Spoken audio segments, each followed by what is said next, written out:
Hello and Happy New Year 2026, and welcome back to Paranormal NL Podcast, located in Newfoundland and Labrador, Canada. That's PNL Podcast for short. I'm your host and founder, Jen Noseworthy. Thank you for tuning in to UPRN United Public Radio Network, 107.7 FM in New Orleans and 105.3 FM on that Gulf. Well, our new year 2026 is 2025, shall we say, is almost over. And, we're soon heading into Groundhog Day in February. Now, for America's Stonehenge special tonight on UPRN segment number 64, I've got a special guest waiting backstage from New Hampshire, USA, and a co-host special guest. I call him the ancient history guru from Texas, USA, who I'll bring on shortly. Now, it's time to grab your ancient civilization jar and pour some of your favorite home brew in it. Grab a few geeky astronomy munchies and get ready for the show tonight. Paranormal NL Podcast is sponsored by the Bog Team. It's a boots-on-the-ground Bog Team doing historical paranormal investigations in Newfoundland, Canada. Follow PNL Podcast and the Bog Team on their Linktree, Paranormal NL Podcast, and smash those subscribe buttons. All Bog Team music heard in the intro and the exit is available for download on all social media and streaming music platforms.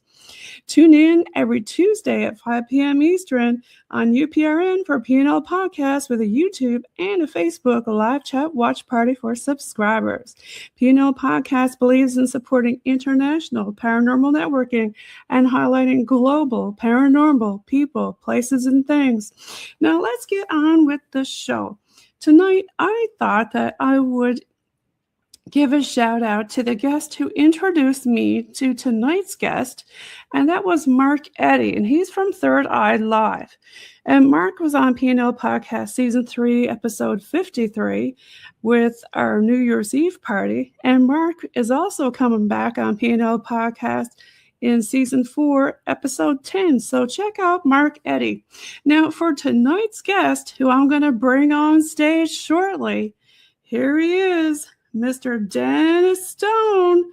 Welcome, Dennis. And I've got Dr. Judd Burton. Welcome. Thank you, Jen. So, Dr. Burton, do you want to start and introduce yourself to the folks listening on UPRN? Dr. Burton is also a PNL Podcast Alumni-Network member and from Texas. Certainly. My name is Dr. Judd Burton. I'm a historian by trade. I also have degrees in anthropology. And I have done field work in a number of different countries around the world, both anthropological and archaeological. I taught in colleges and universities for 20 plus years and decided to devote my research energies to questions that I thought were more interesting than I could ask in the conventional academic realm. And so I founded the Institute of Biblical Anthropology, which I'm currently the director and senior fellow at with a number of my colleagues and peers. And I have a long, as far as the topic of tonight goes, I have a long-standing interest in the archaeology and history of the Americas. Well, you got a good topic tonight, Judd. And, welcome back again to Paranormal NL Podcast. And the topic, America's Stonehenge. Tonight we have Dennis Stone. He's the owner and the president from New Hampshire, USA. Dennis, do you want to introduce yourself there before we get rolling along? Oh, good evening. Yeah, thank you again for having me on the show. Yeah, I'm Dennis Stone, and I'm from living in Salem, New Hampshire, where America's Stonehenge is located. And my family's been involved with this site since 1955. My dad got involved with it that year. He was an engineer at AT&T Bell Labs. In fact, before that, he was a 30-year employee at AT&T Bell Labs. Before that, though, he was actually up in Newfoundland, and he was with the U.S. Coast Guard for a couple of years in the early 50s. And he always had a fascination with history, Native American, Vikings, for instance. And he was there in the early 50s before they found Lonzo Meadow. And if he had known about it at the time, he definitely would have taken a visit to that site. So it was his passion. And after the Coast Guard, he went to AT&T Bell Labs. I was born in 1954, so I was about a year and a half old when he first heard about our site. And so 70 years ago is when my family first got involved with this. I went into the airlines. I was an airline captain. I flew for UPS. I flew for American Airlines at the end of my career for 27 years. But my passion was always not only aviation, but it was ancient sites for sure. And the nice thing about the airline, it gave us an opportunity to do quite a bit of traveling, so that was one of the benefits. And in the early days, when I was trying to build up my hours back in the 1970s, I began flying in 1974, just after high school. We would go all over New England and photograph these sites from the air, our site as well as some of the other sites. And I retired 10 years ago from the airlines. And so my family's been involved with this. My wife works at our site. She had a professional corporate world job with Chrysler Financial and TRW. And then she decided in 1993, 1994, just to run our site. And my son Kelsey was born in 1989. And although he's an engineer like my dad, he's a Raytheon engineer working on the Patriot missiles, he's still involved with the site too. And I have a granddaughter, she's 5, and she's also at the place. So it's kind of a family affair at our museum. And we just celebrated our 65th anniversary 2 years ago, and we're heading towards our 70th being open to the public. So it's kind of our background. It's always been history, involved with archaeology, astronomy, and all these other fields, but it's been our passion and love too. But we always had regular jobs or what have you, and we always worked at the museum kind of on the side. Even my mom did. She died just a couple of years ago at 100 years old. So, wow. So it's been kind of a long term and a little tie to Newfoundland. In fact, we visited Newfoundland 2 years ago, and we went up to Lonzo Meadow, and we fell in love with your province of Newfoundland up there. And this year we've been up in Canada a couple times, up in New Brunswick, and we went to Prince Edward Island. We just did Ontario over to Wisconsin and saw some of the ancient mounds in Wisconsin this summer as a little vacation. So it's one of our things we do. We travel and see a lot of these sites too. So. That's amazing, Dennis. I love that you're in Newfoundland and gave a shout out to Lonzo Meadows. Yeah, that was amazing. We took our dog with us, and she actually went right around the whole site. She's a Nova Scotia duck-holding retriever, so she was kind of back up in her where her ancestors, I guess, were bred. But in fact, I think she's barking right now downstairs. But yeah, we love traveling, and we just got an RV 2 years ago. We do a lot of flying, but the RV has been another world, and we really enjoy that too. So we camped all the way up to Lonzo Meadow at some of the national parks. We took the ferry across from Sydney over to Port au Basque, and then we drove the 400 miles. It's a pretty big province. I didn't realize how big that was, Oh, thank you. Yeah, we have some pretty wild weather here too. It's absolutely beautiful up there too. We really enjoyed that. It is. So I was just going to say, Dr. Burton, I think I've got you on mute because there's some interference in your background there. But while we're talking, Dennis, you mentioned several different things about America's Stonehenge, and you mentioned, that it was in the family for a long time. I pulled up a shot of this is your dad, correct? Yeah, that's my dad. Yeah, that's Robert Stone, and I think that picture is probably taken by the looks of his bow tie and his hair, because his hair grew longer in the 60s. That was taken probably around 1960, maybe 61 or something like that. Wow. And he's by what we call the sacrificial table. It's a big 9,000-pound stone with a groove on it. And he's just kind of standing back there for a photo, I guess. And he passed away in 2009, but he was involved with the site from the age of 24 all the way up to his passing. He was about 80 and a half when he passed away. So most of his life was involved with the site. Can you talk a little bit more about this table, the sacrificial table he's looking at? Like, for example, did you get any more information about which cultures maybe possibly built this? That's like the $1,000,000 question. We don't have any evidence, of course, that was used for that purpose, ceremonial purposes. A slaughter table, an embalming table, birthing table have all been different claims to the table. We just don't know. It's about 9 feet long by approximately 6 feet wide, but it's actually bell-shaped. And the groove, which you can see the deep groove with his hand, it looks like a rectangular groove. Only since I retired did we actually, somebody measured it decades ago, but never actually brought it to light that actually is a trapezoid shape. That whole groove pattern is a trapezoid, not rectangular. But it's always been called rectangular by the press, by some of the researchers, And it sits on 4 legs, and it sits right next to the largest chamber called the oracle chamber. It would be to the left side of the picture, but you can't really see it in the picture too well. It's actually, it's on a wall, outside wall of the chamber in ruins that the top of that stone actually goes into. And then there are 4 legs that support it.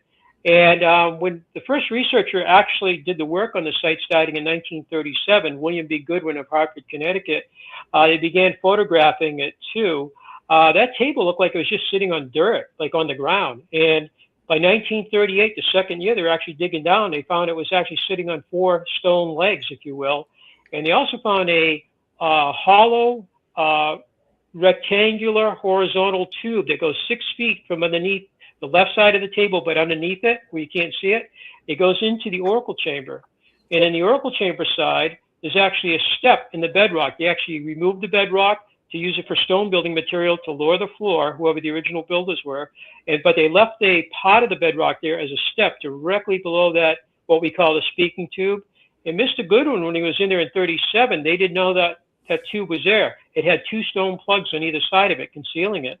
And it was discovered inside the oracle chamber in 37. A young man named Paul actually was one of the workers there, and he actually was touching stones and realized it was loose. He went back to what we call the bunkhouse. It was a wooden bunkhouse for the workers to stay at back in 37. And it still exists today in a neighbor's backyard. But he got a knife.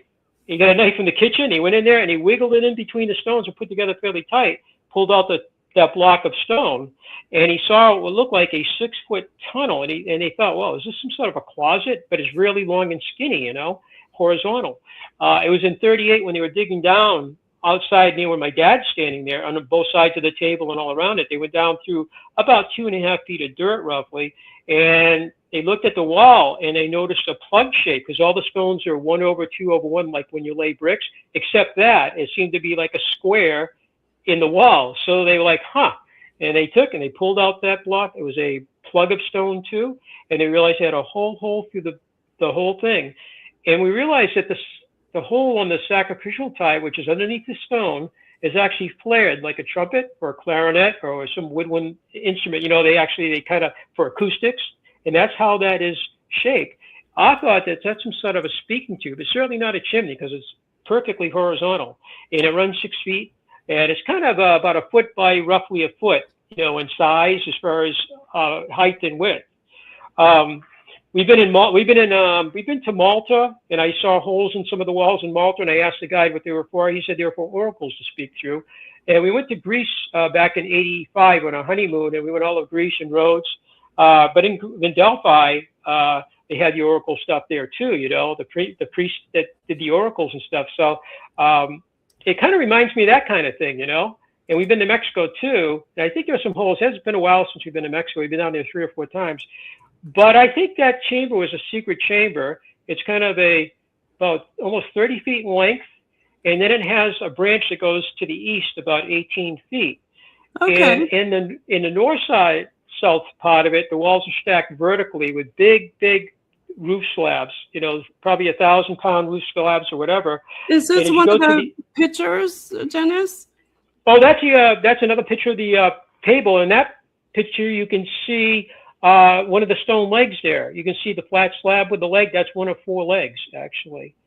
Okay. Kind of right in the middle of the picture. You can see right in the middle of the picture, and you can see the slab. Yeah, and in the right side of the picture, you can see one of the monoliths. It's a very tall monolith. I think it's about 7 feet tall. Yeah, I think there's curses on it right now. It's one of the tall. And there's another one on the opposite side, although I can't see it in the picture. There's like 2 of these monoliths, one on each side of the table. And that's my astronomy professor from around 1979, and he He worked at the Christa McAuliffe Allen Shepard Planetarium at the New Hampshire, it used to be called New Hampshire Votech. But I had him for a teacher back in the late 70s, and he kept coming up for the students until he retired several years ago. And I think he was doing our video, 11-minute video we have on our website. Yeah. It's also in our theater. What's he standing next to here? Is this? Yeah, you're kind of looking behind him would be the sacrificial table. You'd be looking north, kind of opposite the picture you had up a moment ago. That is that's a two-story structure, but you only seen the upper story of that structure. But his waist probably, if you could, if you could look down in the picture, you can't, but if you could, you'd see the roof slab, which is a 14-ton stone. Granite weighs about 163 pounds per cubic foot. So you do the dimensions, and that thing weighs about 28,000 pounds. You cannot see it in the picture. It's below his waist, if you will. And that's the floor of that structure you're looking at, but it's also the roof of the chamber below it. So it's actually a two-story building there. And again, you can't really see it. Hard to see. But yeah, you said this. Yeah, that's one of the monoliths, and these are located anywhere from 300 to 500 feet from the main site where the sacrificial table is, oracle chamber. And we have kind of a center at our site, which is a little unusual because there are about 800 locations from Quebec and Ontario, Canada, down to Virginia. The Hudson Valley is totally loaded with these stone ruins, and Connecticut and Vermont have a vast number of these stone structures too. But ours has almost like a center, and it has a courtyard, it has a plaza, it has all these chambers really close together in 1 acre area. And then around that are these astronomical alignments, and you're looking at, I believe that's the winter solstice sunset taken a few years ago. And we first saw that in 1970. And that avenue was cleared in 1965. 800 feet of trees had to be removed in order to witness that. And the first photograph actually was in 67 by the gentleman who helped open that up, Warren Martell. And Warren's an interesting gentleman. He started as a kid in 63. He started clearing that with an axe back in 65. And the reason we started doing that is a book came out called Stonehenge Decoded by Gerald Hawkins. He's originally from England, and he was at the Harvard-Smithsonian Center for Astrophysics in Cambridge, Mass. And he wrote the book in 65, although a paper came out in 63 about Stonehenge being a computer, and it could predict eclipses, because you had the 4 seasons and the lunar alignments. But that triggered the CBS special in 1965 called The Mysteries of Stonehenge. And I think you can still pull that up on YouTube. I saw it in 65. I saw it in 1975. In 75, we went to a library in Nashville, New Hampshire, about 20 miles from here, one of the cities in New Hampshire. We went over there, the staff from America Stonehenge, we all went over there and watched it 10 years after it came out again. So our researchers said these stones are all around the site. And we wonder if they have any astronomical significance. And that there is a LiDAR image done 5 years ago by a gentleman named Tom Elmore from Connecticut. He's a landscape architect with a master's, but he got involved with LiDAR, and he bought a $50,000 handheld LiDAR and contacted us 5 years ago and said, I would like to come up from Connecticut and LiDAR your site. Have you done that? I said, we have some U.S. government LiDAR. It's very poor quality from around 2015 or so, or 2016. It has no resolution. It's very blurry. He goes, mine can see down to a centimeter. I said, we'd love to have you come up.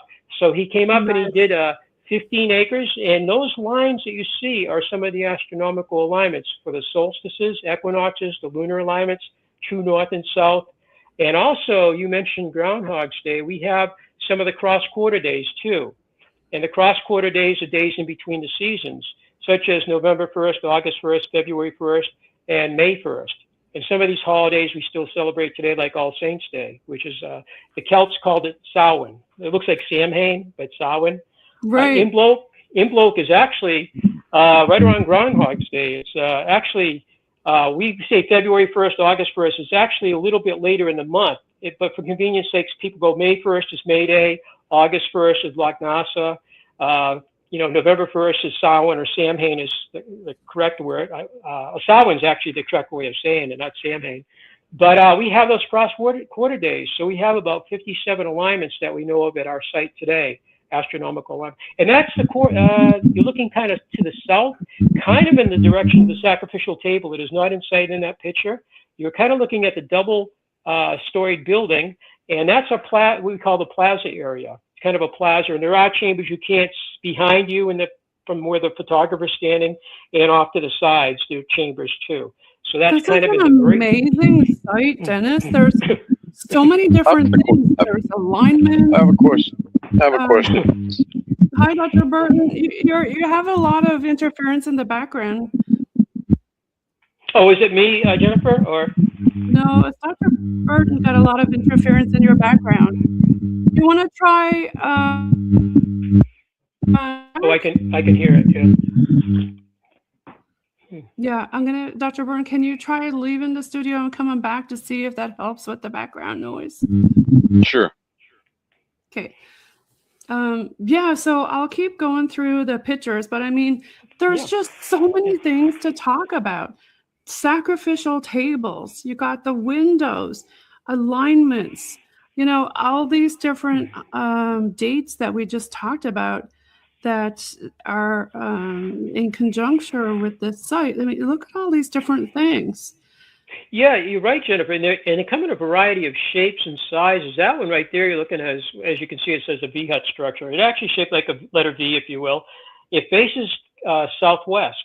And it reminded me of what I read about in a Time Life magazine back in the 70s when I was just starting to do some traveling, and I was working on my flying, building hours and getting my different rating. A Time Life magazine around 76 did a thing about megalithic sites in Europe. And I didn't realize that there are so many. There's about 50,000 megalithic sites in Europe besides Stonehenge. And they, again, come in a variety of shapes and sizes. And that V hut looks like wedge tombs. In fact, when we visited Ireland, my dad and I went over there for a week. We saw all sorts of like Newgrange and Knowth and Douth and Lacroix. And one of the things we wanted to see is a wedge tomb. So we saw some, I think, in County Meath. We're talking 1983, I think it was. So it's been a while. And they always face southwest in Ireland. And they shape kind of like a wedge or like a V. And they were used as tombs. And usually when you see them, the ones that are intact, some of them are missing the roofs over there. The rock work on the right, you can see a couple of slabs. You will see that with the chambers over there today. And it's almost like those were shutters to actually close up the chamber. Maybe once you put a body in there, maybe you closed it up for a while till the flesh left the bones, and then it was an old tradition, I guess, of doing that, putting a body in a chamber, letting the flesh go away, and then they take the bones out, put them somewhere else, and then they reuse the structure for that purpose. But it is the size, the shape, orientation. And I had some 3D pictures of ones in Spain. Spain is loaded with me. I've been to Spain, but not that west coast part of Spain, unfortunately. And they look like that too. They're so similar. And again, they have the stonework like that next to the entrance on the right side or left side. It's again like they were trying to close up the structure. It's speculation, I guess. But do you think that maybe these could have been burial sites? It's a possibility. Soil in New England is very acidic, so bones usually decompose within a few hundred years. And New Hampshire Archaeological Society occasionally finds some bones going back a few thousand years. My dad was a member of that. My uncle was a vice president of that group. And one of the ladies that worked for us for 32 years was a president of the New Hampshire Archaeological Society when she joined us in '89. She just retired. She's 92. But she talks about the bones not lasting. If you go to England, it's kind of chalky. Some limestone, I guess. And when we visited England, you can go to like the West Cannet Longborough. And they'll talk about bones they found there that go back, almost 5,000 years, roughly. And they're still there, They don't get eaten up like the New England conditions, But I think they could have been burial chambers. And these chambers were cleaned out by Mr. Goodwin, the first researcher, starting again in 1937. And the technology and their techniques would be rather crude compared to today's. They were looking for things you could hold in your hands, artifacts. They would dig, they would sift, but they didn't record things too precisely. And he cleaned out the V hut. He cleaned out the chamber you're looking at right now, which is right next to the V hut. And today's technology, and I'm probably behind on it right now, they could actually send the soil samples in and see if there's any chemicals that would indicate human burial there. I think calcium, potassium, there's some other chemicals. I'm sure there's something else that like they could use. Some of the eDNA. Were there kind of pottery or other items like what they would use for hunting or anything? Or any kind of sacrificial stuff, like leftover maybe ash from if they cremated the bodies again, that's something probably in the 30s that could have escaped their attention, and they did not have radiocarbon dating until around 1950. In fact, we just got a carbon dating today in. It was of Mr. Goodwin again. His collection included a canoe from about 10 miles away, a dugout Native American canoe, and we had it in our possession since the late 50s when we opened, and we always wondered how old it is. They preserved it in linseed oil back in 1930s. We have like newspaper articles about it. It was found 10 miles from where we are in the Powwow River, and it was sunk with rocks. And today we got the message from a gentleman named Dr. Goodby. He's from Franklin Pierce College. He's a doctor of archaeology. He had a fund to actually start to date some of these canoes in New England, and he chose our canoe and 5 others. And we got the date back today after we've been kind of waiting almost for a few months. And as we were getting ready to leave today, it came up, and the date on the canoe came out 1670 up to about 1730, so between 300 and 360 years old. And that's really interesting. It's a transitional period. We were real excited to get it. We'll have to put that on the canoe now, the actual carbon dating of it. So we are still doing things at our site with carbon dating and another dating technique called optically stimulated luminescence. We had that done 5 years ago, and we got the results back 3 years ago. The oracle chamber roof, they took a dirt sample, and what they wanted to see was when that dirt saw the light of day last. And so they got a core. They did it in a darkroom environment. University of Washington's Dr. Feather came out and did it with 24 different people, including 2 from Brookhaven National Laboratory, 2 physicists. It took 2 years to get the results, and it looks like the dirt on the oracle chamber roof hadn't seen the light of day since 1550 AD, which is pre-colonial in our area, And Dr. Feather says, obviously, the chamber was already sitting there, and then the dirt accumulated or was shoveled up there at a later date. How much later is the question.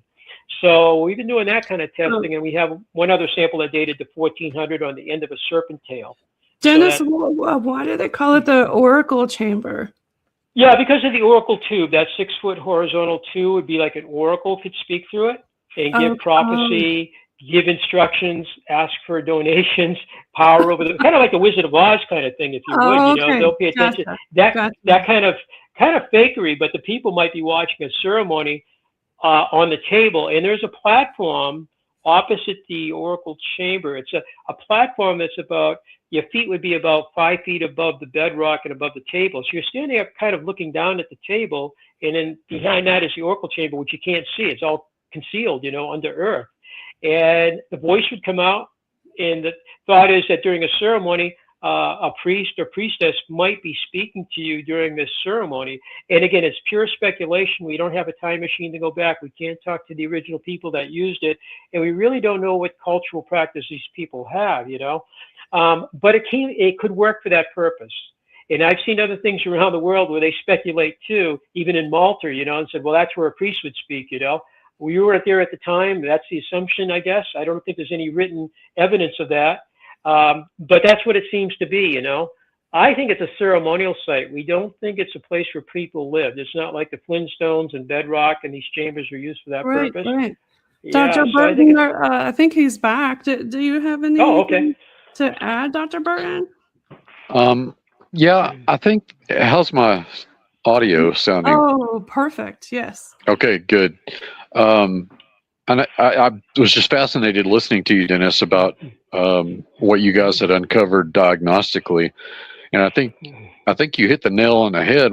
I mean, there are more questions than there are answers to this place for all that we do know about it. But I'm of the mind that we need both, the on the ground view, and we also need the sort of out of the box thinking. So. There's a place for conventional archaeology and for out of the box thinking here. We already know that even if people don't agree with the sort of Barry Fell approach to pre-Columbian America, even beside that, we have examples like the Clovis technology that was used in the Americas. Some of it has a lot of similarity to the Mysterian stone technology that was used in prehistoric Europe. which would more than suggest that there was travel across the Atlantic going back into prehistory. And so I say all that just to say, do you think what we may be looking at the American Stonehenge is perhaps an amalgam or the result of two cultures coming together and creating this observatory / ceremonial center? In other words, are we looking at indigenous culture and cultures from across the Atlantic working together to make this? That's a wonderful question, and I think the book is called Manitou. It came out in 1989 by Byron Dix and James Mavor Jr. There were two researchers in the New England area, and we saw Byron an awful lot. He was kind of instrumental in the astronomical research at our site in the mid 70s. He passed away only at 45 years old, and but the book came out, and it does talk about that idea that if it was old world visitors, there's so many sites throughout the Northeast that you'd have to have a fairly large population, or at least a very long time, to build all these structures, you know. But they kind of lean more towards Native American, you know. But they didn't rule out Europeans coming over here, and it was some sort of an assimilation, perhaps. And this is why we have a site that kind of has a European flavor. But when I look at the Serpentine walls, and we know Native Americans were in New Hampshire now, going back 13,000 years, over in the Keene on the west side of New Hampshire near the Vermont, the Connecticut Lake and Vermont, just north of Massachusetts. They're finding that early time period with Native Americans in the White Mountains in New Hampshire. Our manager's been digging with a state archaeologist the last 2 summers up there, and they've done some woodland period, archaic, and they also found some paleo up in the White Mountains in New Hampshire, which, how did they survive during that time period when the glaciers were retreating? You know, it must have been pretty harsh. But yes, so we have to look at Native Americans for sure. There's a lot of oral tradition or talking about the sites being strange. That, like, there's a gentleman from the Wampanoag in Massachusetts. He's been to our site a couple times. He was actually on Hans Holzer, the Holzer Files show, and he gives his little talk. That show came out in 2021. And he says, this is not my people. He felt it was a different people. That he doesn't have any oral tradition that speaks of them building this. It doesn't mean that they didn't in ancient times and it's been forgotten, you know, but he didn't feel it was. And then a woman named... Wasn't there some Greek... Oh, I'm sorry. DNA and the ancestry bones from the East? Yeah. Oh, we have done some bones recently with DNA. They were found by Mr. Goodwin, and they were in the collection for almost 90 years. And they were actually DNA'd 2 years ago up at Thunder Bay at, I believe it's called Lake Point University. And we had 3 samples. They were from 3 different parts of the body. And in 1968, they were looked at by a woman down at the Smithsonian. One of the school teachers in New Hampshire brought the 3 bones down there to be looked at by the Smithsonian, and she was a physical anthropologist, Dr. Lucine, I think that's St. Hoyen, and she looked at them very carefully, and although they didn't have any DNA testing at the time, she goes, I believe these are human bones. She looked at the density, the hardness, I guess, different features of the bones, and she said they're from 3 different parts of the body. I think these are human. So 55 years later, here we're having them DNA'd. Actually, 2 of them were DNA'd. The other one we kept in safekeeping. We sent them separately to Canada through customs. We didn't want to lose them. And it took about 2 months to get the results back. And it was interesting. They said they checked it against 39,500 different human, what do you call it? Ancestry? Yeah, well, actually different, I'm missing a word. I apologize. 39,000 different people, if you will, or specimens, I guess might be the word. And it comes out it was actually Mediterranean, and specifically it was Greek ancestry. So that's interesting, you know. Is it ancient or is it more in the historical period, you know? That crosses your mind quickly. So then we sent out one of them to have it carbon dated by the same people we've been using since 1967. However, there was not enough mass for him to do the standard or conventional carbon dating. It wasn't enough mass or carbon. So he prepared them. He sent them down to the University of Arizona in Tucson. And about 4 months later, we got the results back, and the range was something like 1690 AD up to about 1900, 1850 was a meter. And that brought up more questions. You have we have a lot of history in the site. We don't know anybody that was in the Paddy family. They were there for almost 200 years. That was Greek, but obviously somebody was Greek. Maybe they had a friend that was Greek, but that person was found, the bones were found right in front of that east-west chamber, which is one of the pictures you had up there. Yes. And we have photographs from 1920, and it's just like bedrock, some soil, debris, bushes. There's no 6 feet, 4 feet, or 3 feet of dirt. There's only several inches of dirt. Why would you leave a person decomposing there, on the bedrock? So we have done DNA recently, and we did accelerated mass spectrometry at the University of Arizona in Tucson, did that. And that was interesting. It just added to the mystery of our site. Because the Paddy family were there, and you have somebody of Greek, ancestry that's actually, and then we thought, well, did a dog bring a bone up from some graveyard like a mile away is one of the closest graves? Or maybe there's some others that we don't know about that, unmarked graves, but it was from 3 different parts of the body, so it seems unlikely that a dog carried this bone up and left it there because there are 3 different parts of the human body that these bones came from. And the 2 samples were related, either the same person or a very close relationship, probably the same person, we think, So we have done DNA on the site too. But again, the bones weren't ancient. I think if they were ancient, we wouldn't see them. They would just be dirt today, So that other type of testing would have to be done, checking chemicals, I think, So. Yeah. There's a lot of interesting data that you're pulling out of the site. I know recently you got some GPS drone data also. Well, from the state of Texas, we're very thankful again. A gentleman was at the University of Arizona. He was a doctor of archaeoastronomy, actually, and he retired not too long ago. And he reached out to us late spring, early summer, and he introduced himself by email. And I've been thinking we need an astronomer. We haven't had an archaeoastronomer since the gentleman from Penn State, Dr. Winkler. And he was involved with our site from about late 97, I think, to 2001, when he suddenly passed away with a heart attack. Right after retirement, he passed away. So it's been a couple decades, and I've been thinking lately we really need to get a little bit more into the astronomy. And it just one of these things that seems to work out. He contacted us, and so we've been talking over the summer. And what he needs is really very, very accurate GPS, down to surveyor quality accuracy of where all these astronomical, the foresight, the back site, the astronomical alignments are located. And fortunately, last year we had a gentleman from a company called GPI. It's a company from Maine to Florida, but his office is located in Salem, New Hampshire. And this gentleman named Chris Stein, he's the one that actually does their LiDAR in the Northeast. They have another gentleman or woman down south that does it too.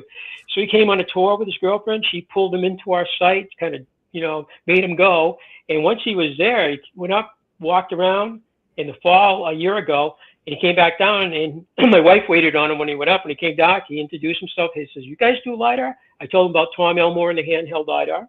I told him about the old U.S. airplane drone they had done back around 2015. He goes, "Well, I got really, the latest equipment, and it does go down to about almost a centimeter accuracy now. 5 years ago, no, it was like, it was a meter, whatever. It wasn't very accurate. But he goes, now it's almost like Tom Elmore's handheld, which is very, very, accurate." Yeah. So he said, "I can do it." So he did it last year, but I told the Dr. Bob Ehrlich from Texas, I told him what we had, and we've been going back and forth, and he goes, "Well, I need RTK GPS." I never heard of RTK GPS. It's a whole new thing for me. It stands for real-time kinetics, and it can bring the accuracy again down to about surveyor quality accuracy, about a centimeter or so. So fortunately, this Chris got a piece of equipment from Colorado, the latest LiDAR, to use in a demo. He goes, "I'm going to do a place downtown Salem. It's a big new development, and I'll come back and do your place." And I told him what Dr. Bobby needed and everything. And eventually I got them talking directly to one another. That's much easier. These guys are tech guys, So anyway, he says, "I will bring my RTK up, and we'll do that at the same time." And he had all these GPS pads. He had a GPS pole, and he had the RTK, whatever. And he did the whole thing over. And he had one of these mysterious things that often happens at our site when people do films up there and do different types of research, including one gentleman Tom Elmore brought up his 360 camera last year, brand new $15,000 360, whatever it was. And he got all the way up from Connecticut, 2-hour drive. He had them all charged up, 2 batteries or 3 batteries. He set it all up on our site, and the whole batteries, every battery was deader than the doornail. And he was astonished. So strange. Like, to me, that's it happens. you know, and when Mark was over there, he mentioned that he had a battery drain on his camera too. Oh, he told you that? Ah, okay, yes, yeah. And he's one of, we were just talking about that. Yeah, so Tom had to go all the way back home and come back and do it. Isn't this on a ley line though? Is there quartz there too? Yes, there is quartz crystals and there's quartz. And in fact, one of the chambers called the Watch House is a fascinating chamber. It's a satellite chamber from the main site. It's located about 300 feet from the main site. It's one of the first things you see when you come to our site and begin the tour.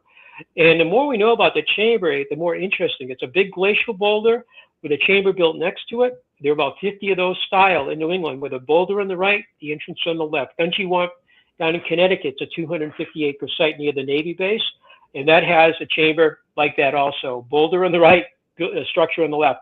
And inside that, I mentioned bones being brought down from the main site. There are bones actually were taken out of there about 1958-59, and in 68, they were brought down with those 3 human bones. And when Dr. Lucy, what's her name, St. Hoyen, she looked at him and says, "I think these are bison," you know. But she showed them to her male counterpart, who was more into the animals. And he looked at him and goes, "Yeah, I think this is bison." And she goes, "Yeah, but they're from New Hampshire." And he goes, "Well, there was a thing called the woodland bison." So these bison bones were found inside that watch house. Also, what was found in that watch house around that time was a stone shaped like our summer solstice sunset on a very small scale. It looks like a piece of slate with a hole drilled in it, and a piece of bone about an inch or so long, about the same size as a stone, and it has a drill hole. We think these are stone and bone pendants, and they were inside the chamber, so that may have preserved them a little bit better. But I think, oh yes, you're looking at the watch house with the illumination. So in the back wall of that watch house is a quartzite stone. You mentioned quartz, yes, and then we have the well of quartz crystals. And since we did a forest management program starting in 2019 in the winter, and it ran into the spring of 2021, and they did it only during the winter months. They came up and they thinned out the entire forest. They opened up the alignments more, and they opened up the alignment where the sunlight can actually go into the watch house for the first time. And what it does on the equinox sunrise, about starting at 7:30, it starts to illuminate that quartzite stone in the back wall. It not only illuminates it, but it actually shaped to the bottom of the stone has a point, kind of a A-shaped upside down, and the shadow light actually frames it perfectly. And 30 minutes later, at 8 o'clock in the morning on the equinox, it goes to the top with the shadow and light framing the top of the stone. And 30 minutes later, right there, that one you have up there, that's at 8:30, and it actually looks like at the bottom right side, it looks like a hand with the index finger pointing back at the quartzite stone. And what I thought is, this is the chamber represents the womb, and the sunlight coming in from the sun, the male rays coming in, fertilizing this quartzite stone like an egg. And it's a 1-hour illumination. And that's inside the watch house. And that's only been known about since 2020. I had a friend from Texas that was up with her Sunseeker app, and I just began hearing about those in 2019. They were out for a while. And she held it up inside the chamber, and she goes, whenever you clear these trees out, I think at 9 o'clock in the equinox, roughly, you're going to see an illumination where the sunlight will strike that stone. And she was offering her time just a little bit, and I called her back, or I sent a message to her 1 year later on the equinox. I said, and I sent her pictures. I said, look what you predicted. It works. It's so cool. Yeah, Dennis, yeah. Dennis, that is an effect not terribly dissimilar from what you have at Newgrange in Ireland. Right. When I visited Newgrange, we just missed the spring equinox. I think is the alignment there. We had just missed that. It's a midwinter though, sunrise. Okay. Yeah. And then I think Nelther-Delta, the equinox. I think Nelther-Delta. I think it is. Yeah. But the quartz lights up And there's a similar kind of womb fertilization motif that could certainly be interpreted at Newgrange. Wow, that's fascinating. I did not know that about America's Stonehenge. And that's a great analogy you mentioned, because we do bring up Newgrange, and I think the Newport Tower in Rhode Island has an egg shape over one of the arches, and the Lake Shore window box in the winter solstice, which again is coming up this Sunday. And one of our friends is going to go down there and watch it. Hopefully the weather's good. And that's a much later. Some people suggest in the 14th. That's a very controversial tower in Newport, Rhode Island. It's been on History Channel and stuff. But that same morning, by the way, there's caves out in Colorado called Pathfinder and Crack Creek. They're not well known, but they're caves, and there's artwork inside. And one of the art pieces, a petroglyph, petroglyph is a serpent carving in both chambers. And on the equinox, the same morning, because it's a different time zone, the sunlight goes into the chamber, into the cave, and they modified it somewhat. And then they put the carvings, and there's a shadow and light of the serpent being split in half. We've been to Chaco Canyon too, and they have the sun dagger, as you probably know, the summer solstice. I think it's 1 sun dagger, winter solstice 2, and the 9 spirals. Yeah, but on the equinox, right, exactly, yeah. And I wish we could have. They don't let you up there, but on the equinox is a serpent carving, again, like the ones in Colorado, and the serpent is shadow and light split that same morning as ours. And our watch house, by the way, that boulder, we believe is the head of a 2,550-foot serpent. And I think there's a picture of that somewhere there. And down in out in California, there's one called Mojave North Cave. It does the same thing as those other 3 caves. And then you go to Chichen Itza. We were there back in 84 or 5 when we could climb it, actually. 91 steps, and then Kukulkan comes down the steps on the equinox, I think, towards sunset. So there's a serpent and equinox thing going on all the places, including ours, I don't know the connection, but I just throw that out there, Be kind of Facebook time that across, put that on Facebook time if people could be in different locations doing it, although they are in different time zones, obviously, too, But Newgrange is a great example. We do talk about that one too. We were there, I think, in 83, I think it was. My dad and I went there. Yeah, there's lots of stuff there. The spirit windows, serpentine walls. What do you think about some of the damage or the loss of history attributed to the Victorian quarry guys? Yeah, that was probably during the time of the Paddies. Jonathan was a shoemaker, 5 generations. He was also a road surveyor, because he had 11 kids. He had 9 daughters and 2 sons, so he had a house full. But he also was a tax collector. Around 1800, for 3 years, he was a tax collector. So he's doing all these things to bring in extra income. And by 1830, he was an empty nester pretty much from what we gather. And he started taking in the town paupers. And I have the actual handwritten book. I don't think the town of Salem knows I have this. And it starts in 1831 or whatever. And there's Jonathan and other people put in their bid too, and they won. I guess you bid to take in paupers, the people that can no longer care for themselves. And he had up to 11 of them living in his wooden house on top of the site. So he made money doing that until 1837. The town of Salem has a poor farm, I guess, and he no longer is involved with the paupers. But he starts to get involved with the Underground Railway, with the slaves coming through, that whole thing.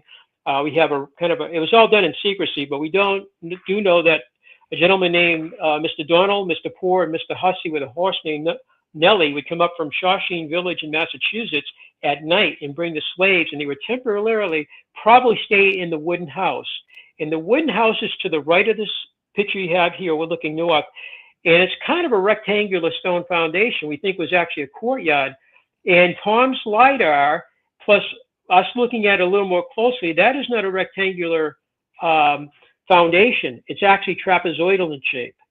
We have found 5 trapezoidal shapes. The table groove, there's a niche to the left of the sacrificial table. It's like a stone area with 2 little niches, if you will. It's like an alcove, we call it. It's actually, it's not in the picture. It's behind with the person standing in the camera, so it's just out of the frame. And it's actually trapezoidal, the floor plan. Again, the groove on the table is trapezoidal. The chamber in ruins, which is a big chamber with a huge roof slab collapsed into it.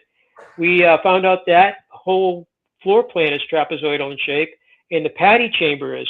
There's a chamber in Plastow, New Hampshire. It's on my daughter-in-law's mother's property, believe it or not. What a coincidence. It's called the Plastow Chamber. We've been going there since the 60s off and on.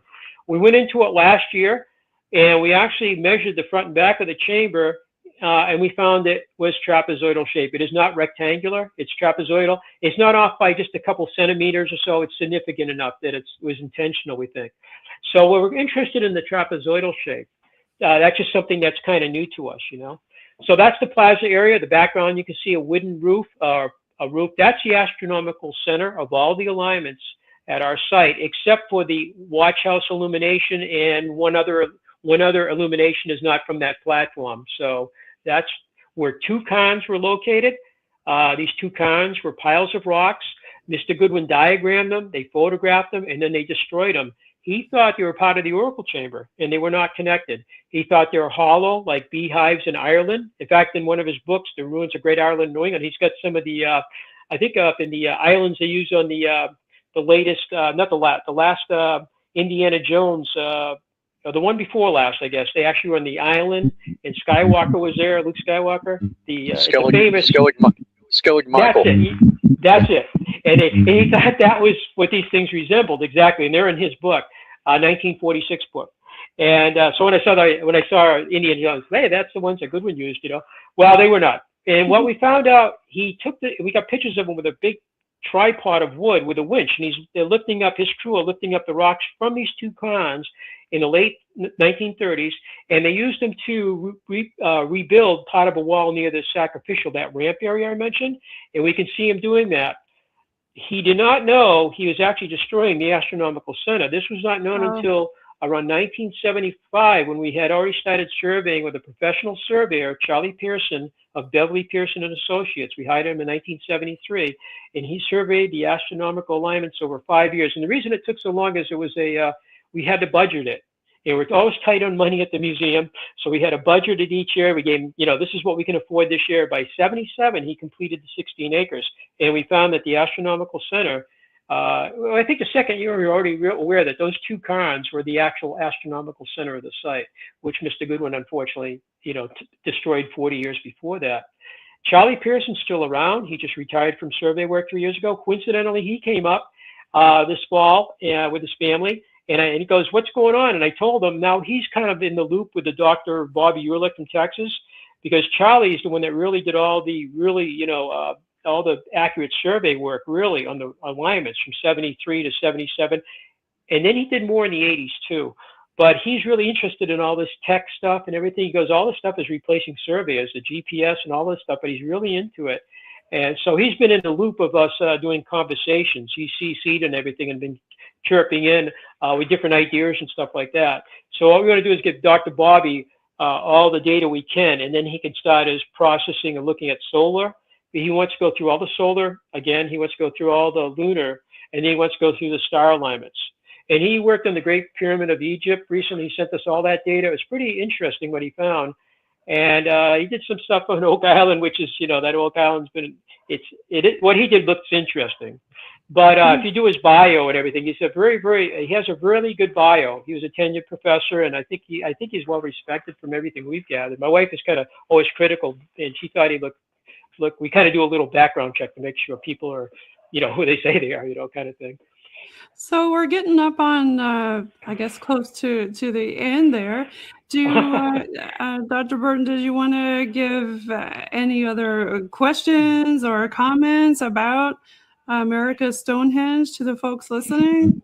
Yeah, I had a quick question about you mentioned that the serpentine connections with the site. Could you elaborate a little bit more on that? I know you said that there was one chamber that you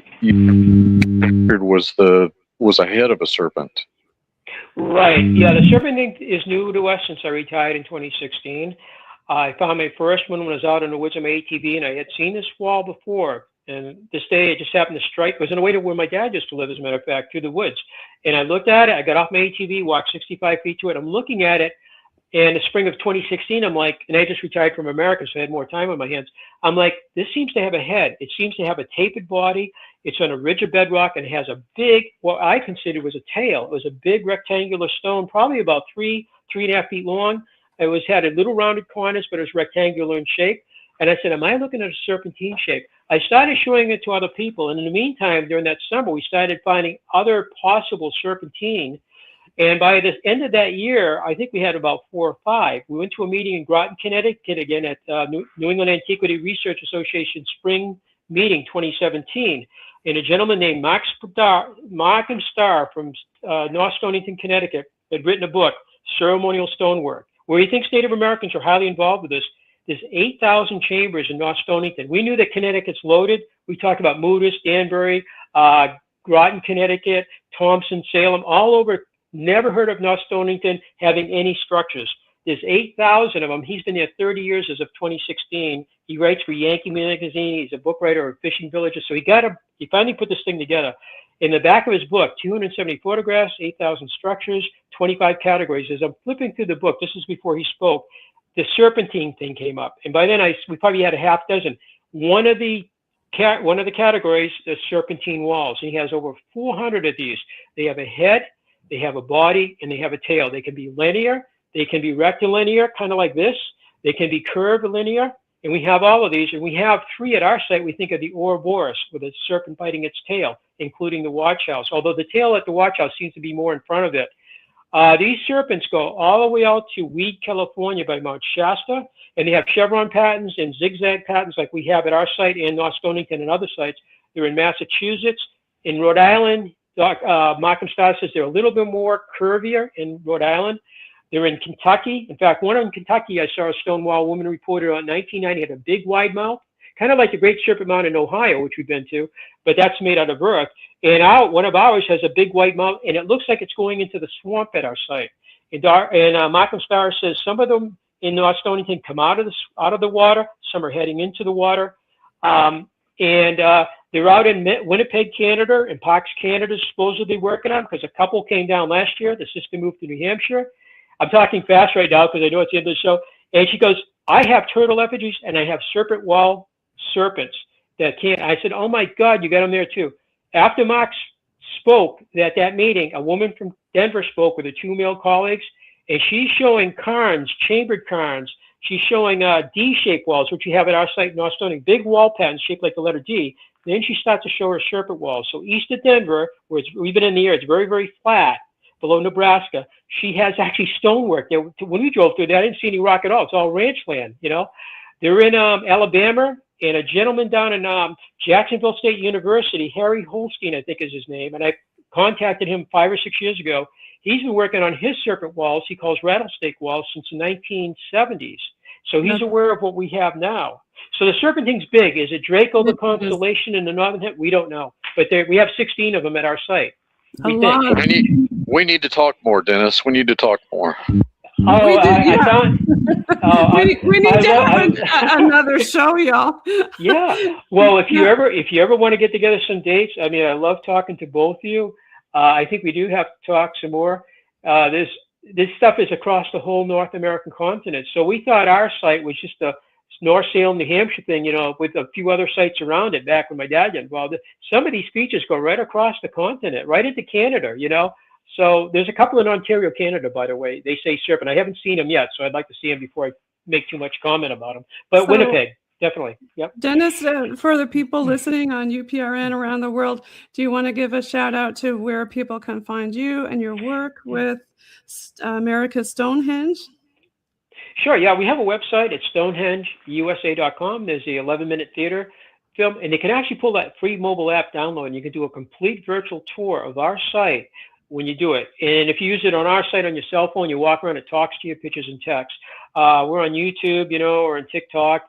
But on the website, there's a phone number there. You can call us, and there's also there's that email address too. And welcome all of that. We try to answer what we can answer, when people send us questions. So we love doing that too.